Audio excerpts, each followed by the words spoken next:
to this. Study after study says 80% of the gains of the last 10 years in the S&P 500 came from printing money.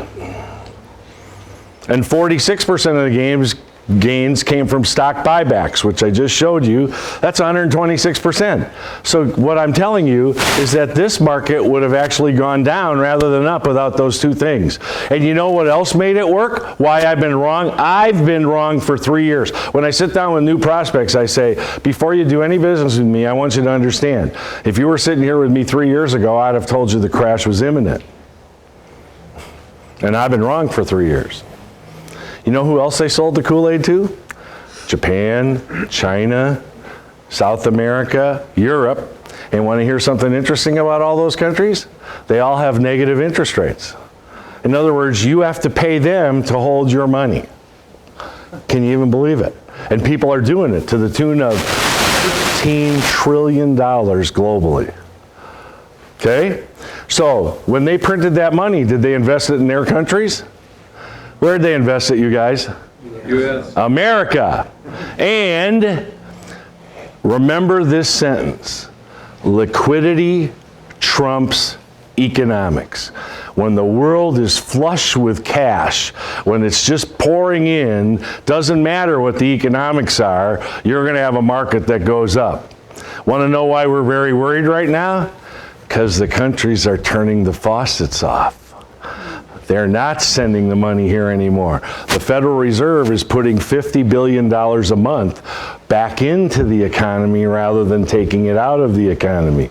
We're in for a ride, everybody. An amazing ride. I don't know what'll cause it, but I think it's finally here. I think it'll happen within the next 12 months. I'm actually hoping it happens within the next few weeks for me, because I've got all of my clients set up to take advantage of it and not be hurt by it. And then when the market goes back up, and it will, and this time when it goes up, it'll go up to 50,000. There's no end of the world here, everybody. The only way that you can take advantage of it, though, is you have to have some money, don't you? So if you lose all your money in the downturn, are you going to be able to take advantage of the upturn? Only if I don't sell. I didn't hear you. Only if I don't sell Only if you don't sell what? my positions. Sell all your positions. They're about to lose 50%. Where is it written in finance that you got to lose 50% in order to make money? See what I did? Did I tell them anything? What did I do immediately?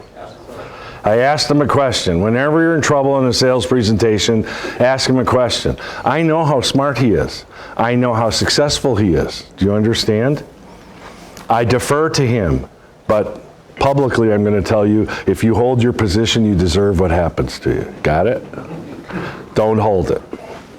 You're going to see one of the biggest drops in the stock market in the history of the world. I think it's going to 6,000 Dow from 25. Does that scare you a little? NASDAQ went down 80%. Does everybody remember that? From 5,300 down to 1,000. Took it 17 years to get back to 5,300. That's about to happen. By the way, since we're doing this right now, since he brought it up, and it's really smart. You know, when you take your test to become an insurance agent, watch this, you guys. How much time do I have before the... Who's running this thing? How long can I go? Till you won't stop. Is that okay with everybody? Please, you're grown-ups. If you want to go, I want to take as much time as I possibly can, and I'm freaking out. This is going slower than I thought it would. And no, it's my fault. So what time do I absolutely have to end my morning? About 20 minutes. 25 minutes. No, I mean my whole morning. Oh, quarter till 12. Quarter till 12 I get till.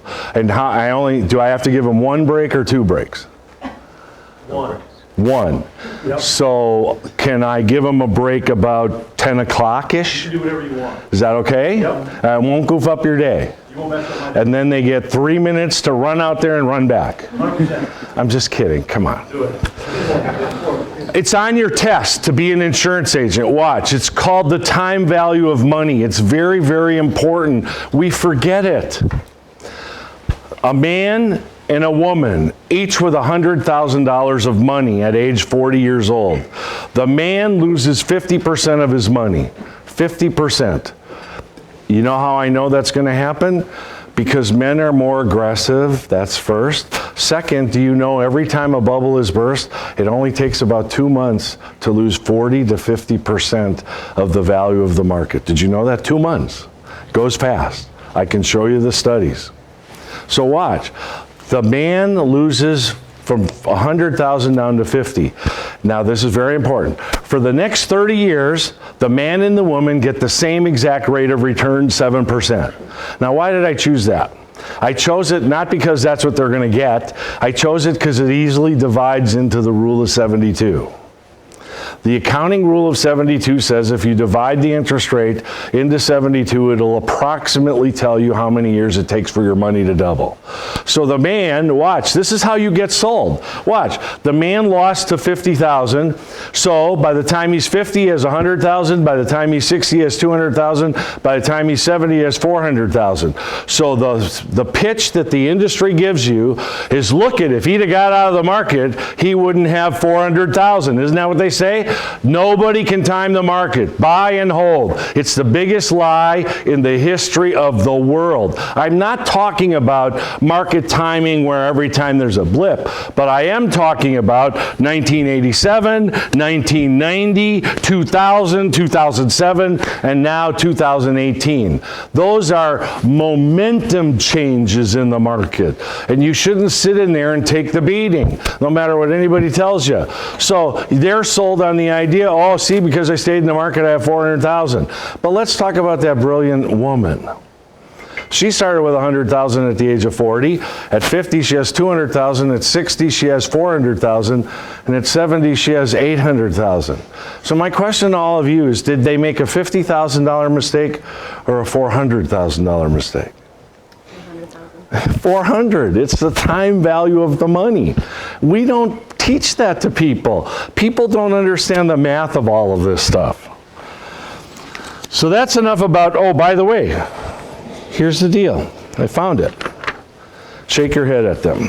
What does it say? Bubbles tend to crash 41% in 2.5 months. And it shows all the crashes that there have been. Yeah. Shake your head. Go really like this. No, do you understand? This is real. This is about to happen. People that we love and care about. There are people that have big 401ks in this community. Big 401ks. They're going to get killed, creamed, and then to rub salt in the wound, the government's going to come and tax the bejesus out of what's left. It's not right. It's not fair, and you can prevent it. You can stop it. So, as I told you, greatest time ever to be an insurance and financial professional. Your competition is not each other. Your competition is government, nursing homes, and hospitals. We have the greatest products we've ever had in the history of our business. Your time is now. Right now. All of you that are new to the business, you couldn't have picked a better time to come into our business. What if you could enhance your career, the service you provide existing clients, enhance referrals and increase your appointments, and all you had to do was learn and teach yourself 10 or 15 questions? Would you do it? I can't hear you. Yeah. Please, you help me. That's why I keep asking for reassurance from you. I'm not kidding you. This is really hard because you're judging everything that I'm sharing with you, and I don't necessarily know that you're judging it favorably. No, I don't assume everything I say is right. It isn't. All I'm trying to show you is that there's a better way. I've trained hundreds and hundreds and hundreds of agents, and I just want you to know. All you agents that are less than 5 years in the business, this is very important.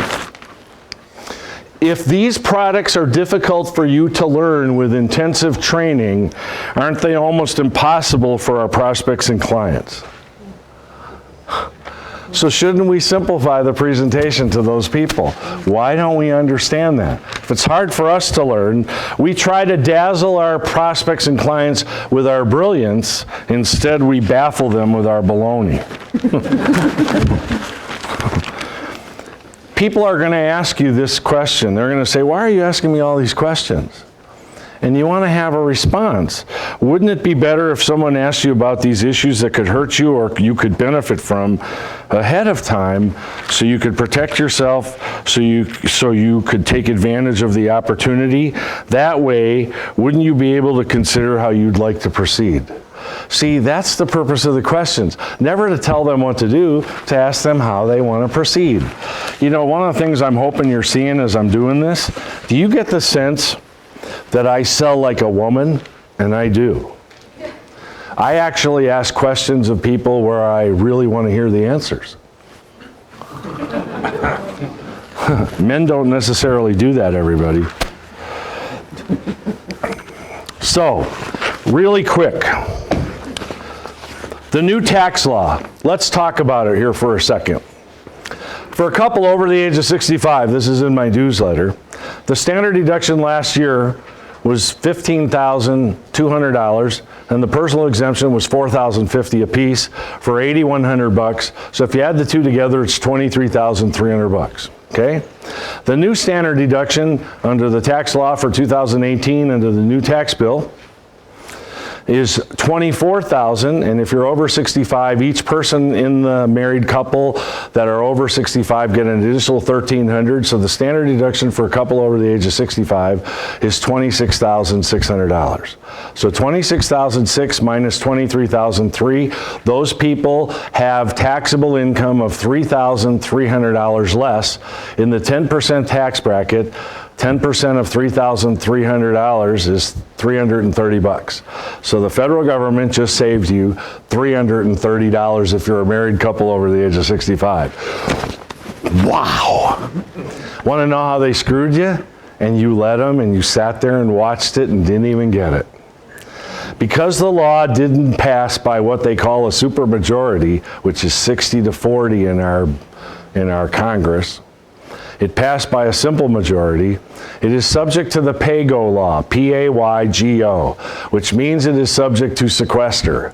Sequester essentially means, in a simplified way, that for every tax cut that the government instituted, there has to be an equal and conforming spending cut. So, there are some things that are exempt from those spending cuts. One of them is Social Security. One of them is Medicaid. One of them is interest on the debt. Two that are not, one is defense. So what did the government do in their new spending package? Didn't they add to defense spending? They made up for what the sequester was going to do.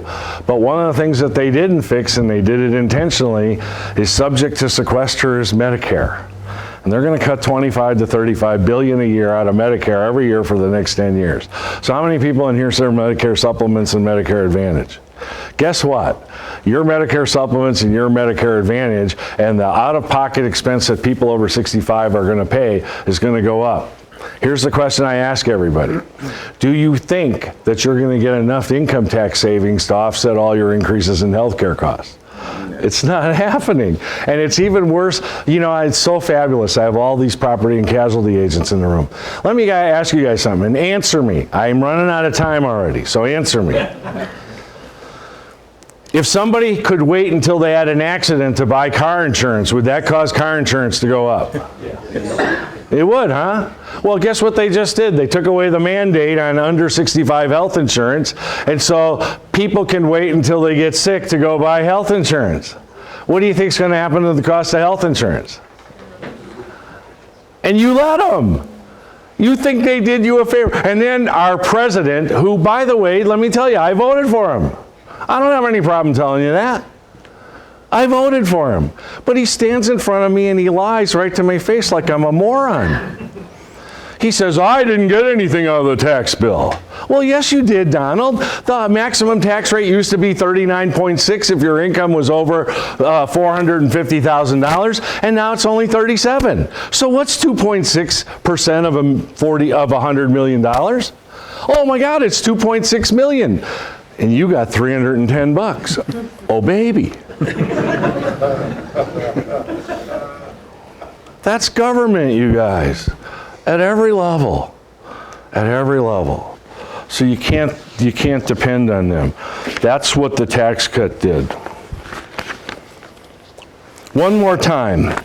If it's difficult to explain, isn't it even more difficult to understand? Simplification. Write it down as many times as you can in the notes that you're taking. Mediocre agents compete on price. Extraordinary agents compete on value. The best companies in the business don't have the lowest prices, they have the best value. You don't just provide financial security, you also provide intellectual, emotional, even spiritual security and freedom to the people that you call on. You have a very valuable and important thing to do. So, enough of all of this financial stuff, but I will tell you, I take it back. I'm going to tell you one more thing. This is from 2007, March of 2007. This is an interview that 60 Minutes did with David Walker, who at that time was the Comptroller General of the United States, the Chief Accountant of the United States. And David Walker was starting to bring notice to the fact that the U.S. government was creating almost an impossible debt to deal with. And it's so funny. They interviewed people, and 60 Minutes wanted to check and see if whether what he was talking about was true. So they went and interviewed the senator who was the head of the Senate Finance Committee. I'm trying to find his name here. Senator Conrad, Ken Conrad from North Dakota.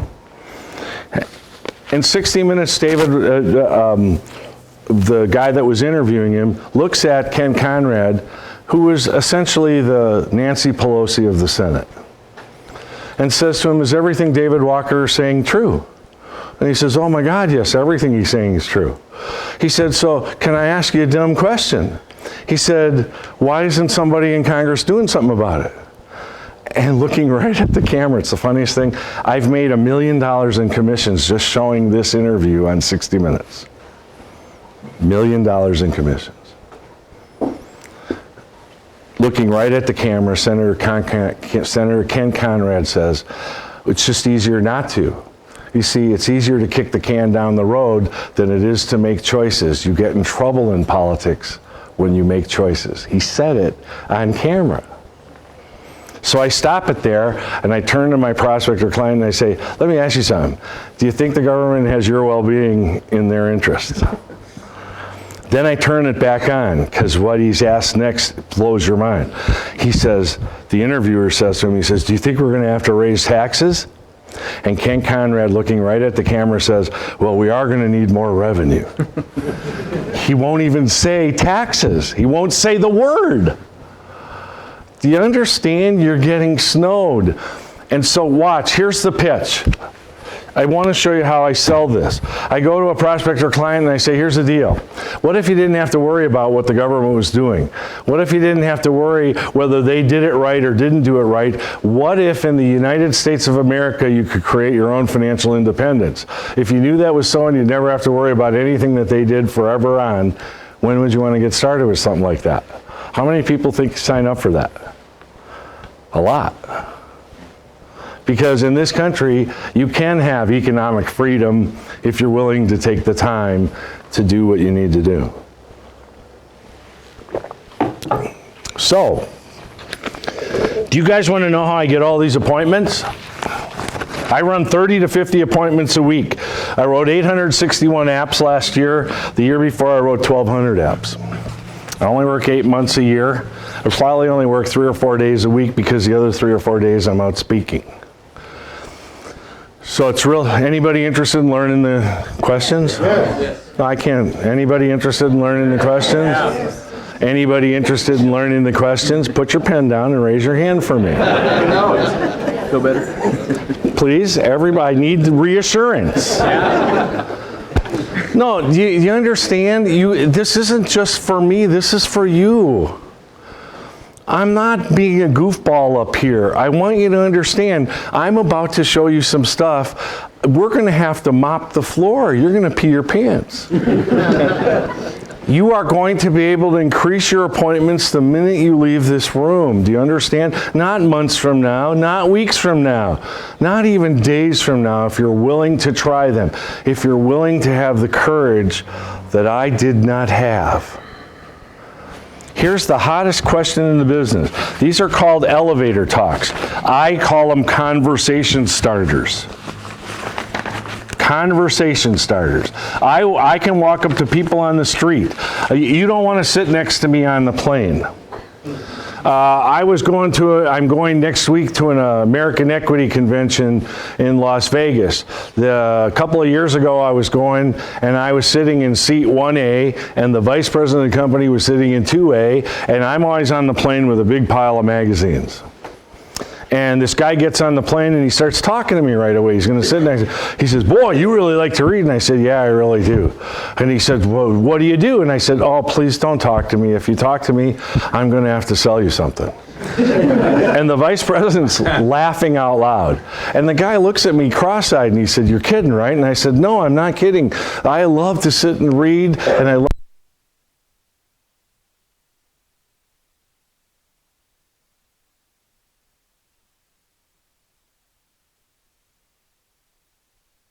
Here's the hottest one in the business.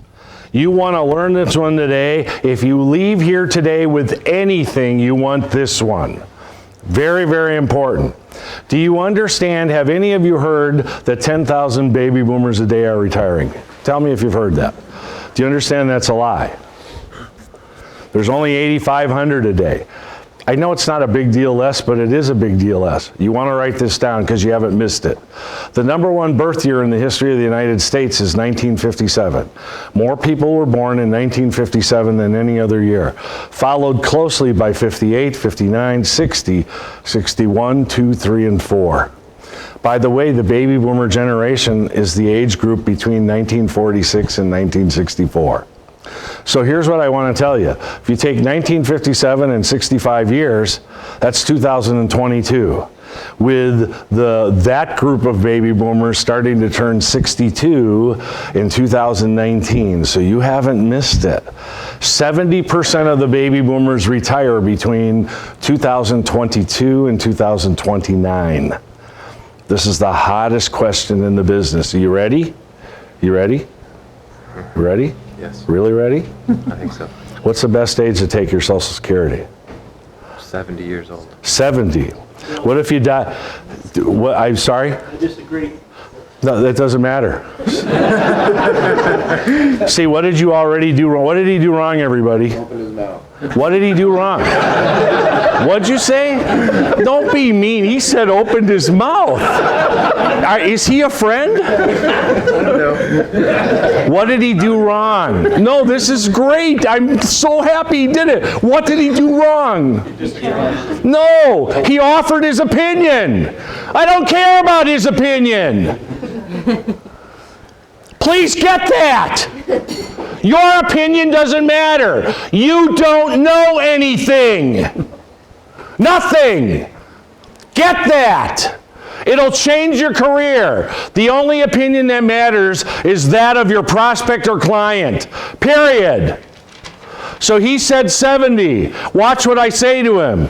What happens if you die at age 62? Didn't you cost your family hundreds of thousands in lost benefits?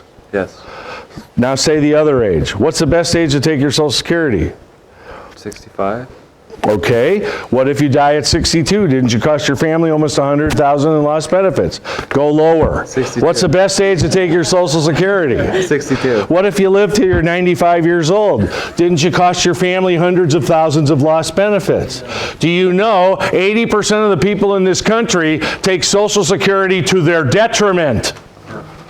What if we could show you a way to maximize rather than minimize your Social Security and there was no cost or obligation? And I promise I'll only be there for 45 minutes. I'm only going to ask you some questions that'll help you clarify in your own mind what's the best age to take your Social Security. In fact, you'll be so pleased with the information that when I'm done, you'll walk me to my car and hold my car door open for me. Fair enough? Let's do it. I can't run all the appointments. And then I stop and say, because I don't want to be a trickster. This isn't about being a trickster. You think I'm tricking him. I'm not. Here's a couple of examples of the questions that we'll ask you. Are your mom and dad still alive? Yes. How old are they? 105. No, they're real.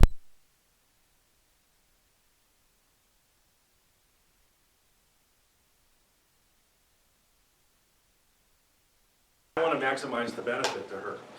I want to make sure that she's going to be okay if something happens. And that's the conversations that you have with people. You explain why deferring is beneficial, how it'll, and please, I have a lot of families now where the woman is the provider and the man is at home, and I have the same conversation with them, only in reverse. One of the people that I spoke to in Seattle yesterday, she's an advisor and her husband's at home. And she went to a class and they asked him what was his worst concern. You know what he said? That she would lose her job. Think about that. Everything is changing in our world, everything. You really have to understand that. By the way, as long as I'm thinking about this so I don't forget it, the Me Too movement. You understand we're going to continue to discriminate against women for decades. And it's going to be financial discrimination, and I'll tell you how easy it is to explain. And I talk to every man and woman about it that I can. In our country, we are not going to have money to take care of the 40 million additional people that are going to be over the age of 65 over the next 15 years. 40 million. We will not have the money for Medicaid and Title 19, and what that means is that most people are going to have to be cared for at home. There will be 57 million caregivers in the United States of America, and 80% or more of them will be women. Women are the caregivers of our children, and women are the caregivers of our parents, and they lose out on Social Security benefits, they lose out on 401k opportunities, they lose out on saving for the future. And I turn and I look right at the husband, and I say, how do you want to make sure she's going to be okay, because she's doing all of that for the family?